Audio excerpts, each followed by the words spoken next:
Hola, soy Darío Álvarez Clar. Me apasiona la relación entre educación e innovación. Y esto es Conversaciones en Red. La educación nos conecta.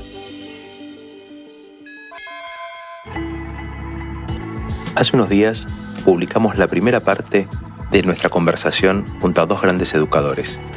Hablo de Coral Regí, directora pedagógica de la Escuela Virolai de Barcelona, un centro transformador e innovador, y con Pepe Menéndez, asesor experto en procesos de cambios educativos.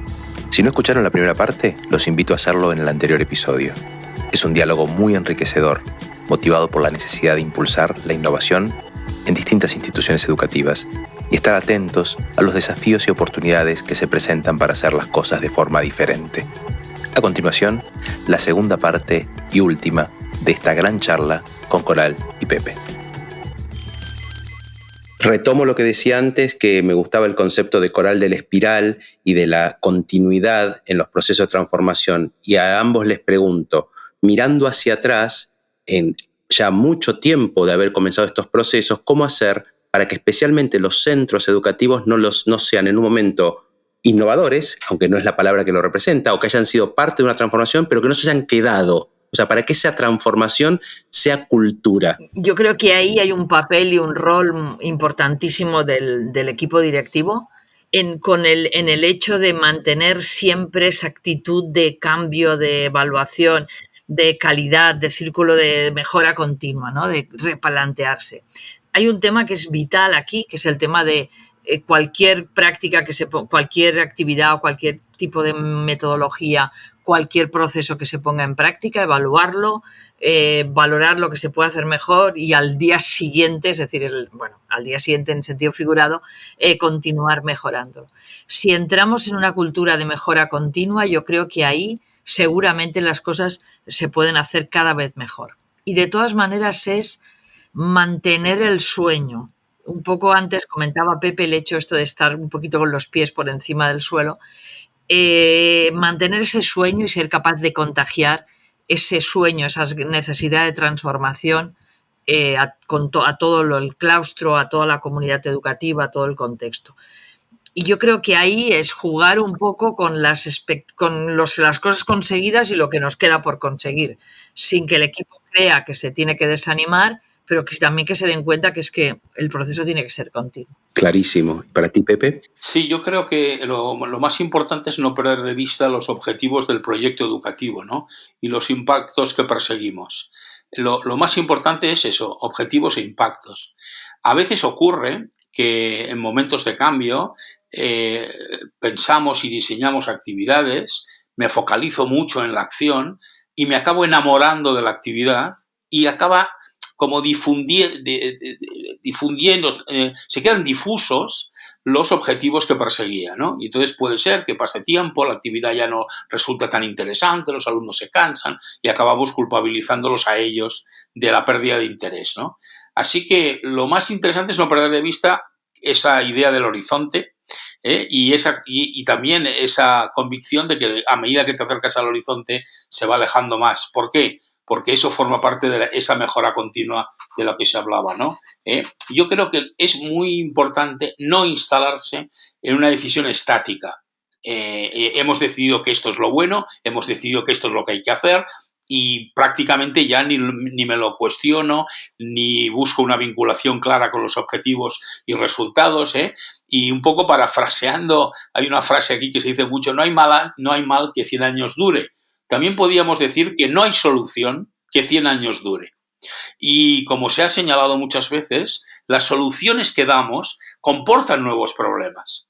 Lo más importante es que esos problemas no sean mayores que los que intentábamos solucionar.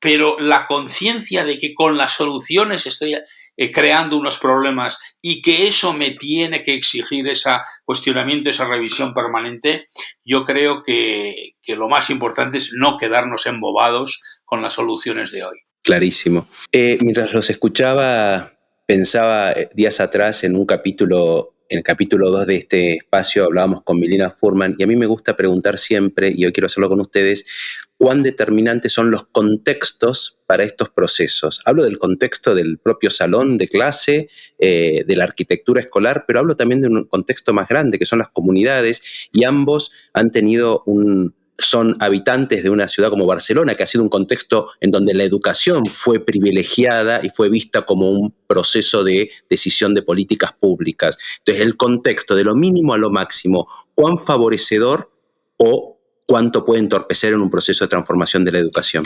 A ver, claramente favorece, pero el contexto solo, cuando estamos hablando de aspectos de aulas transformadas, no es determinante. Es decir, podemos estar en un colegio con unas instalaciones, copiadas de unos modelos, yo qué sé, de la escuela más innovadora del mundo, se puede trasladar esto, y si eso se hace en un contexto donde no hay un claustro que no está empoderado por la transformación, con unas prácticas educativas, eso no sirve de nada.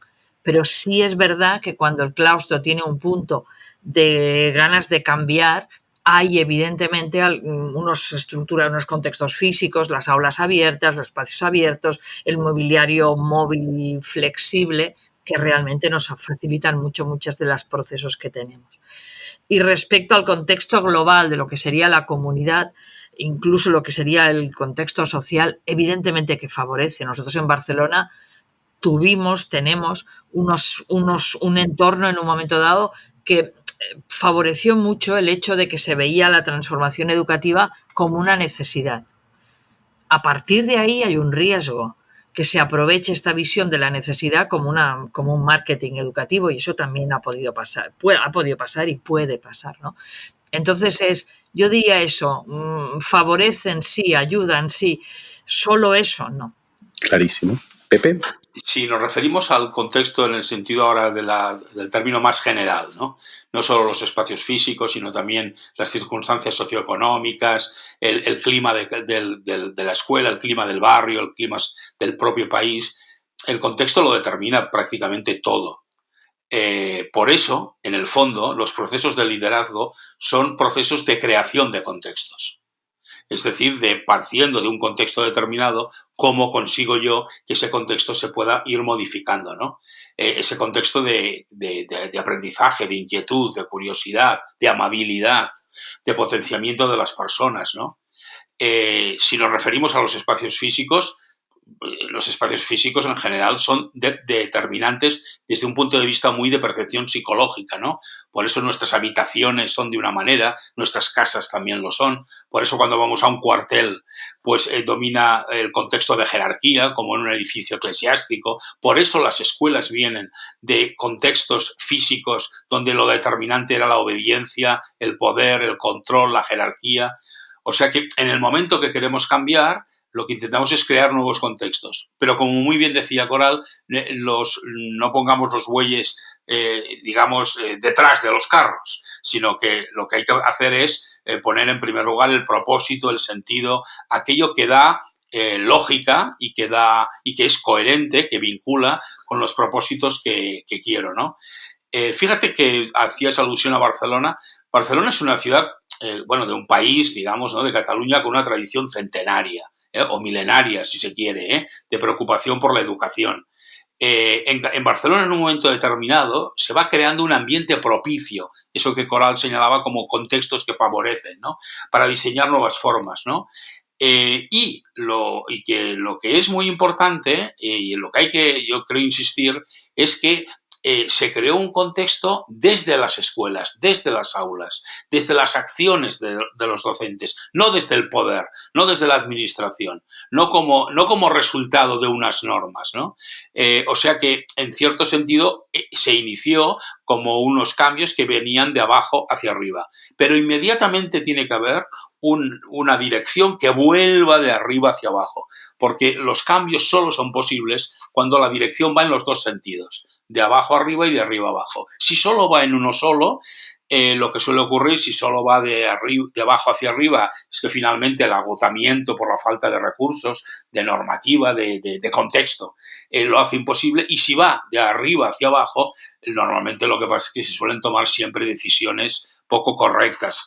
Y las primeras tienen que ver con que se olvida que al final los agentes esenciales de un cambio son los propios colegios, los propios equipos directivos, los docentes en el aula. Esa pregunta de contexto queda más que clara y yo tuve la oportunidad de conocer la Escuela Virolai a cargo de la dirección tuya, Coral. Recorrí colegios de Orichó, Pepe, que vos eras parte de esa mentoría. Y yo digo que se fue dando esa cultura de transformación y las evidencias tenían que ver con el desarrollo de habilidades. O sea, se aprende mucho, pero veía niños, veía niñas, veía jóvenes y veía adultos, pero sobre todo en los más pequeños lo que veía era, primero, un clima institucional de mucha confianza. Entonces, por eso hablo también de contextos en donde el hablar y la circulación de la palabra es un valor. Hablaba de grados de autonomía, porque si yo me tengo que hacer responsable de mi opinión y puedo decir lo que pienso, tengo que también justificarlo. Entonces tengo un diálogo donde la asimetría entre el adulto y el niño está, pero no desde el autoritarismo ni desde el temor, lo cual eso crea un clima que nosotros también celebramos desde aquí. Pero también darse cuenta que la información y el contenido puede ser importante, pero es una anécdota, porque lo que vamos a poner es el foco en jóvenes que son capaces de resolver problemas, de ponerse en un contexto social. Yo estuve en Virolai un día que había un movimiento muy importante en la calle y se estaba decidiendo entre niños y adultos si salir y participar o no en el reclamo. O sea, hablo de lo que llamamos también en la red Itinere, construir ciudadanía desde la primera infancia. Esas habilidades que un ciudadano las tiene, las adquiere y no las pone en práctica cuando sale del colegio, porque el colegio no es ese lugar de encierro. Entonces yo hablo de un clima institucional y de un contexto en donde la escuela genera experiencias y posibilidades de aprendizaje todo el tiempo. Y eso en las escuelas se ve. Y me preguntaba, cuando veía a esos niños, también niños entusiastas y niños también enojados que decían, ¿por qué no me explican más si yo tengo que hacer todo el trabajo, ¿no? ¿Qué pasa con las familias? Porque para muchas familias es un paradigma educativo o escolar tan distinto al propio que le puede generar temor y es difícil construir esa confianza. Entonces, ante ver ese potencial de niños y jóvenes, ¿qué le pasó a ustedes o qué vieron ustedes en las familias? Claramente, las familias de entrada tienen tienen expectativas. ¿Qué va a pasar? ¿Eso va a ser útil? ¿Mis hijos van a aprender mejor? ¿Van a estar mejor preparados? A partir de ahí el mensaje son los propios niños. Los propios niños, cuando empiezan a sentirse protagonistas de su proceso, cuando se sienten confiados, cuando se sienten acompañados. Yo ahí creo que es muy importante ese hecho. Hay un hecho que no podemos olvidar. Al final, las familias lo que quieren es lo mejor para sus hijos. Cuando esa escuela transformada realmente evidencia que está dando lo mejor para sus alumnos, para los chicos y chicas, los niños y niñas que tenemos en las aulas, las familias van cambiando esa percepción de incertidumbre por una percepción de confianza, de así sí, esto sí me gusta. Ahí hay que tener una política de muchas puertas abiertas, de mucha confianza, de mucha comunicación, y no se gana París en un día, o sea, hay que realmente trabajar para asegurarlo. Yo cuando hablo con centros que están en procesos de transformación siempre insisto muchísimo justamente en esos planes de comunicación a la comunidad en general, pero a las familias en concreto. Sí, voy a empezar por esto que señalaba Coral. Los procesos de transformación son procesos de cambios en muchos aspectos. Y ya venimos, en general, de una comunicación muy vertical, en donde en las escuelas lo que casi más que comunicación era información. Informaciones, advertencias, las normas, los horarios, lo que se puede, lo que no se puede, etcétera, ¿no? O sea que cuando tú haces un proceso de cambio en el que de repente abres muchas ventanas, bueno, lo primero que diría también es que es natural que las familias digan, bueno, a ver qué pasa, ¿no? Esta expectativa de la que hablaba Coral. Porque en realidad a los seres humanos siempre nos da miedo lo diferente, lo que no conocemos o lo que no hemos experimentado. Y más si tenemos en cuenta que estamos hablando de sus hijos, ¿no? De sus hijas. Pero también hay muchas familias que desean cambios, porque también vienen incluso algunos de ellos de experiencias en la escuela muy insatisfactorias y negativas. Y también ven a sus hijos cada día ir y venir de casa a la escuela. Y a veces, como me acuerdo que nos decían algunas familias a nosotros en el proceso de participación del Horizonte 2020, nos decían, tenéis razón, nuestros hijos no vienen a gusto, no vienen contentos. Vienen obligados, saben que tienen que venir, pero no vienen contentos, ¿no? Por eso es muy importante que las familias, a medida que tú vas introduciendo cambios, vean los cambios, vivan los cambios, ¿no? Uno de los directores de una de las escuelas de jesuitas se organizaba la sesión informativa a las familias proponiéndoles el inicio de un trabajo por proyectos. Miren, esto es lo que sus hijos, nosotros así empezamos una clase y les proponemos algo así, les hacía levantarse en las paredes, pues empezar a esa primera parte de los proyectos, más indagatoria, más de buscar los vínculos con los intereses, etcétera, ¿no? Es muy importante que las familias no sientan que son un público cautivo, porque lo cautivo te lleva al comportamiento clientelar. Lo cautivo te lleva a decir, pues yo soy cautivo, pues soy un cliente y me pongo en modo exigir o no, no me pongo en modo de sentirme implicado, de sentirme parte de, ¿no? O sea que yo, por un lado diría, es completamente comprensible que pueda haber, pues al principio un cierto recelo, pero eso depende de la comunicación que seas capaz, la comunicación, no la venta, sino la comunicación y que las familias vean de una manera práctica cuáles son los avances y los aprendizajes de sus hijos. Resumías, Pepe, algo que también nos identifica y decía también recién Coral. Comunicar y vivenciar, ¿no? Porque muchas veces una familia ve, observa y desde el temor o el desconocimiento juzga. Cuando, como recién nos planteabas, le planteas cómo es la clase de tu hijo, muchas veces, o en el 90% de los casos, dice, ojalá hubiera de una escuela así, ¿no? Ay, si me lo hubieran explicado así, lo hubiera entendido. Me hubiera gustado la escuela. Es esta sensación de, hay otra forma. Aunque yo me queje de la que yo tuve, es la que conozco, pero cuando veo otra me hubiera ilusionado. Y una reflexión para el profesorado, para los docentes. Hay dos dilemas que muchas veces cuando hablo con colegas suceden y pregunto cuál es su experiencia o su consejo. Acá, como grandes formadores, les preguntaría, un docente, ¿qué habilidades o qué características o qué procesos no puede abandonar nunca si en lo personal quiere ser parte de una transformación? ¿Y qué pasa cuando ese docente no está en un contexto en donde se haya adherido a la cultura de la transformación? ¿Qué espacio tiene para hacer un trabajo, aunque sea en lo individual? Sabemos que el impacto es menor, pero ¿qué espacio tengo en lo personal para no esperar que se abran las puertas a esa transformación, Coral? A ver, esa es una pregunta de todas la más compleja. De entrada, un profesor, como cualquier profesional, comentaba Pepe al principio, tiene que mantener esa necesidad, esa actitud de aprendizaje permanente, de cuestionamiento, de pensar cada día cómo puede hacer mejor las cosas, teniendo claro además ese horizonte, esa idea de ese horizonte que tiene que conseguir, que realmente que sus alumnos aprendan más, mejor, que estén realmente mejor acompañados. Y eso tiene que ser su objetivo, su reto, lo que le haga moverse, movilizarse y salir y intentar evitar las rutinas.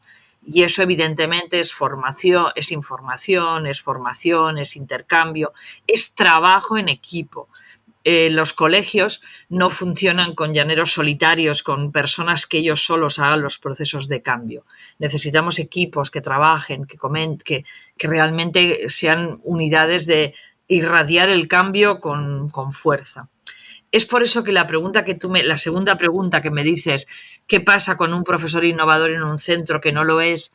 Pues yo creo que lo que tiene que intentar es movilizar a todo el centro, hacer un poquito de Pepito Grillo de quejarse para que realmente el centro, un profesor solo puede tener alguna buena experiencia, pero eso no hace un cambio en la educación, eso no cambia el propósito de esa escuela, eso no tiene realmente, o sea, la unidad de cambio para mí clarísimamente tiene que ser el centro educativo. Totalmente, es un Quijote frente a molinos, ¿no? No puede generar esa transformación en un lugar donde no se adhiere a esto. Y para ti, Pepe, pensando en los profesores. Sí, yo desde luego estaría en la línea de que es el deseo de aprender y de hacerlo con otros, ¿no? Podríamos incluso decir el deseo de aprender y de hacerlo con otros desde la humildad y desde la ilusión, ¿eh? Desde la humildad de la persona que reconoce que no lo sabe todo y que puede aprender mucho de los demás y de los alumnos también, y desde la ilusión, desde la esperanza del creer que se puede, que las personas tienen deseo de aprender, ¿no? Yo lo que también señalaría es Yo creo que una persona realmente transformadora es una persona que no establece compartimentos estancos. Por ejemplo, que no se hace maximalista de nada. Es decir, ni me hago maximalista de la clase magistral, ni me hago maximalista del trabajo por proyectos, ni me hago maximalista de que todo se tiene que hacer de una manera, ¿no? Yo creo que al final, en nuestras escuelas, lo más importante precisamente es una riqueza cohesionada, una diversidad cohesionada. Aquello que a veces he oído en algunos centros, más bien a veces la escuela pública tiene esta dificultad y viene a decir, bueno, lo importante son diferentes tipos de profesor. Digo, hombre, no. Si te toca un mal traumatólogo o te toca un mal cardiólogo, pues yo prefiero un pediatra mediocre, pero un buen cardiólogo, digamos, ¿no? O sea, cuando tocamos los elementos más importantes, o sea que yo lo que sí que creo es que al final la innovación, la transformación consiste en que lo que estás pensando son instrumentos para llegar a algo, como decía antes, a unos objetivos y a unos impactos, sin caer en el maximalismo de que todo tiene que ser de una manera o todo tiene que ser de otra. Desde esta visión que decía además Coral, que la visión de centro, es cuando podemos cohesionar. Cuando en realidad yo me siento docente perteneciente a un proyecto de centro. Si me siento como un individuo que llega como un paracaidista y aterriza en un aula y lo importante soy yo y mis alumnos, este tipo de lógica que ha sido muy negativa, ¿no? Mi grupo y yo, mi asignatura y yo, pues esto es lo que realmente no hace nada transformador ni innovación a un docente. Va en camino opuesto, exacto. Voy a agradecerles en un ratito, pero voy a pedirles una reflexión final y me voy a meter en el eje, en el centro, en la columna de esa espiral del que hablaba Coral y preguntarles, más allá de la transformación de las comunidades, de las personas, para cada uno de ustedes, ¿cuál es el valor trascendente de la educación?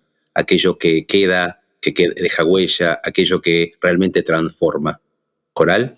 Para mí, la confianza, es decir, que salgan alumnos del colegio con confianza en ellos mismos, que tengan el convencimiento de que la escuela es para ellos y que pueden continuar aprendiendo. Y por otra parte, en estos momentos cada vez es muy urgente, siempre lo ha sido, pero en estos momentos muy urgente, delante de una sociedad que continuamente está enviando mensajes de distopía, de que las cosas no funcionan, de que el futuro es catastrófico, ahí la virtud que no le puede faltar a ningún educador es la esperanza. Y yo creo que es una de las cosas que desde la escuela hemos de trabajar. Hemos de pasar de la distopía a la utopía, a ser capaces de pensar que el futuro depende de lo que nosotros hagamos, no es algo escrito, no es algo determinado, por tanto ahí para mí clarísimamente. Precioso, Coral, porque aparte hablamos del motor, ¿no? Que nos deja encendidos a los educadores y que es lo que también deja nuestra propia huella. ¿Y para ti, Pepe? Bueno, mira, yo creo que el valor más trascendente de la educación es la capacidad que tenga la educación de humanizarnos a todos, ¿no? Y yo estoy escribiendo, ya estoy prácticamente acabando un segundo libro, ¿no? Que en el fondo la tesis fundamental es la fuerza humanizadora que ha de tener la educación delante de los cambios tecnológicos, delante de todo esto que señala, delante incluso de la crisis de salud mental y física que tenemos también en estos momentos, es la convicción del valor del ser humano, la convicción de que la infancia y la adolescencia son momentos claves estratégicos precisamente para la formación, el crecimiento integral de las personas, ¿no? El respeto a los ritmos, el respeto al dolor característico de etapas de la vida, especialmente de la adolescencia, ¿no? La capacidad que tenga la escuela, la educación de no romper la magia del cariño, la magia de la curiosidad, la magia del estar bien, ¿no? Casi incluso diría, ojalá seamos capaces de no estropear la belleza de las personas y seamos capaces de cultivarlas, ¿no?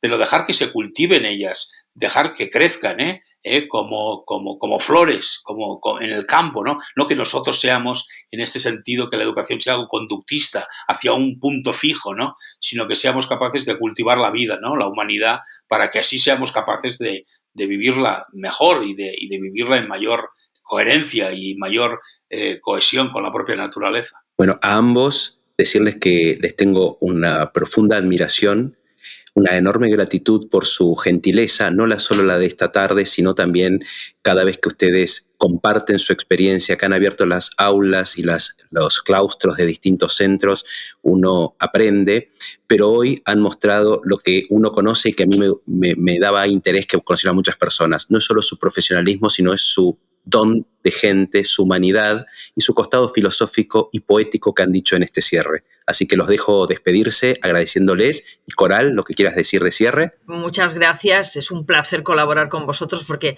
yo ahí veo siempre esa potencia y esas ganas de transformar en todos los centros a los que acompañáis y por tanto seguro que el trabajo que hacéis va a ser muy provechoso y aquí estamos avanzando todos juntos hacia una transformación educativa profunda, hacia una nueva educación. Sí, muchísimas gracias, Darío, por esta oportunidad, que realmente es una oportunidad de compartir. La educación la cambiamos entre todos, es un esfuerzo colectivo y el deseo de aprender, de que tú vengas hacia acá, hacia Barcelona, de que nosotros vayamos hacia allá, no solo, yo lo he dicho muchas veces, no solo a poder enseñar algo, sino a aprender muchísimo. Esta capacidad que en el fondo tenemos los seres humanos de crear redes como la que tú, Darío, eres capaz de estimular y de motivar. Muchísimas gracias por esta oportunidad y además para mí es un enorme placer una conversación en la que también estamos con Coral. Aunque hablemos muchísimas veces, aunque nos encontremos muchísimas veces, es un enorme placer que hayamos sido los dos los que te hayamos acompañado. Esto fue Conversaciones en Red. La educación nos conecta. Si te interesó, puedes seguirnos en Spotify para enterarte de las novedades de los próximos episodios. Y también puedes seguirnos en nuestras redes sociales, @reditinere, para compartirnos tu opinión y seguir conversando.